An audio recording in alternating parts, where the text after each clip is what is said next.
Kain po tayo ng sweet and sour na danggit. Sobrang lasa niya at ang sarap. Tara, let's go. Samahan mo muna akong magluto sa aking sweet and sour version. 2 pirasong danggit na naluto ko. Hiniwa ko muna siya. Bali, ang atake nito ay hiniwa ko siya ng parang daing na style at kinuha ko yung laman sa gitna at hiniwa-hiwa ko. Kada hiwa ko sa laman, hinuhugasan ko siya baka masali yung apdo. Mapait yung laman ko pag nalagyan ng apdo at dandahan lang na hindi matamaan yung apdo. Ang aking isda ay hindi masyadong fresh. Mga 2 araw to na hindi nabili siguro to. Pero ang tigas-tigas pa naman niya, kaso lang yung pagdating sa bituka parang nadurog na lahat. O ganun talaga yung bituka ng danggit. Parang yung lasaw, sa loob. Laman dagat to, medyo may maanghit sobra pag hindi ito maayos pagkahugas. Pag ano ko kasi sa paghiwa, hindi ko muna tinanggalan yung bituka. Ganito na ang kinalabasan niya paghiwa ko, malinis na lahat. Matigas naman yung kanyang laman. At ito nang kinalabasan niya, nagpipit na rin ako ng bawang dyan para pang lasa sa aking marinate. Nagdagdag na rin ako ng loya para pang amoy at mabango talaga siya. Gusto ko talaga sa may loya. Piniga-piga ko siya at sinala ko na sa kamay ko yung seeds ng kalamansi kasi mapait to pag nasali. Tapos kumakain mo pa ang pait, no? Tanggalan natin. Gusto ko tanggalan ko siya. Binuhos ko na yung isang pakete ng magic sarap at isang oyster sauce. Minudburan ko ng konting asin at sugar. Kunti lang para manamis-namis at may malat-alat at pinaghalo ko ang aking ingredient para ma-dissolve yung mga granules ng aking mga nilalagay. Mix well until mag-mix silang lahat. Mix well until talaga yung granules, ma-mix lahat. Kasing palad ko kasi yung laki, hinihiwa ko siya ng 2 bisis at tinanggalan ko muna ng tinik ang laki-laki, ang tigas. Hiniwa-hiwa ko siya at nakapa-kapa ko yung matinik na malaki pero wala naman. Adjust lang sa ating pagkain kasi may matinik pa to, hindi to perfect pagka-boneless. Pero ang laman ng danggit matigas, tapos malaman-laman siya. Maganda yung yung knife ko kasi pag hiwa mo hindi nagkalasog-lasog yung laman ng aking isda. Minsan pa naman pag hindi fresco yung aking isda ay pag hiwa mo nadurog na lahat, sumasama na yung kanyang laman. Oh, may ganyan. Laking dagat kasi ako kaya alam ko yung fresh at hindi. Sa tingin pa lang at sa paghiwa at sa pag-amoy alam ko yan pag bagong-bago. Ako kasi yung laking dagat kung saan ako sumisisi doon sa karagatan alam ko yung isda kung nahawakan mo mabango, ganun ang amoy niya, presko. Kinamay ko na at pag-mix kasi para ma-absorb talaga yung lasa at feel na feel ko talaga.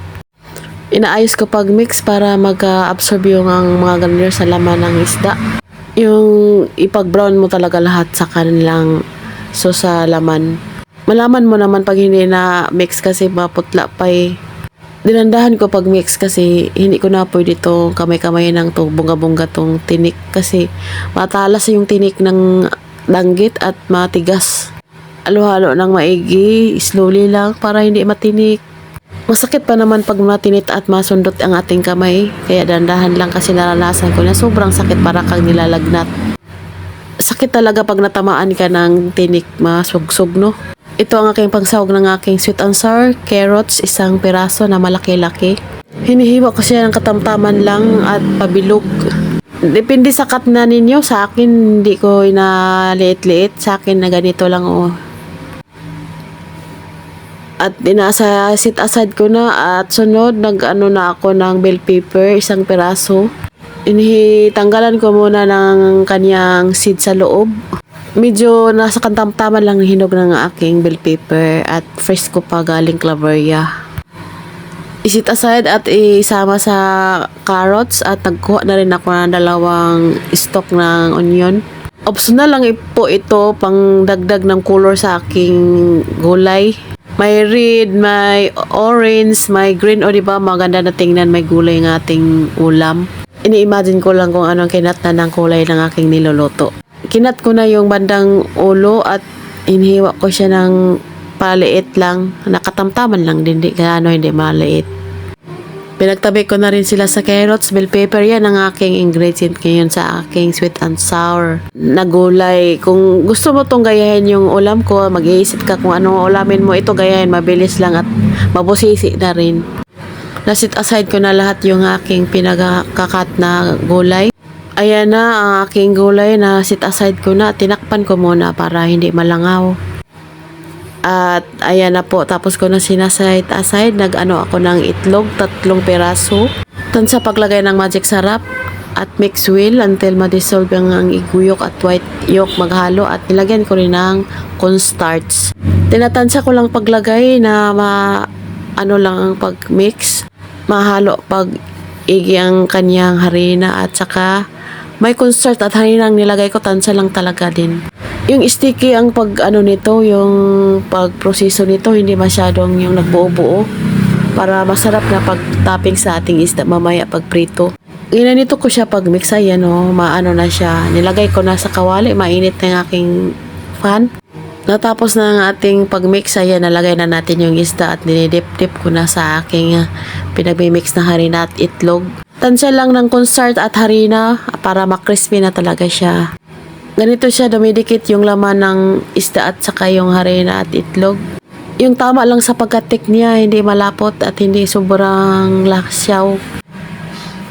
Tansya-tansya lang. At ayan na po, nabaliktad ko na, golden brown na. Kaya na tong haonin kasi luto na po ito pag ganitong kulay. Dapat talaga nakabantay tayo sa ating pinipirito, baka pag balik natin sunog na. Sit aside ko muna yung aking pirito at nagtimpla ako ng sugar. Full yung tablespoon ko. Tansya lang din estimate. May sugar ako at vinegar at ketchup. Estimate lang kung gaano mo karami ilagay. Kung gusto mo yung may color or mapula, ayan, dagdagan mo pa ng ketchup. Mix well until ma-dissolve yung mga granules ng sugar at saka yung ketchup. Wala namang granules yung ketchup, liquid man yun. Ma-mix lang talaga sila. 1:1 man to kung ano-gaano kadami ng ketchup at saka sugar at ang vinegar, yun ang takal mo din.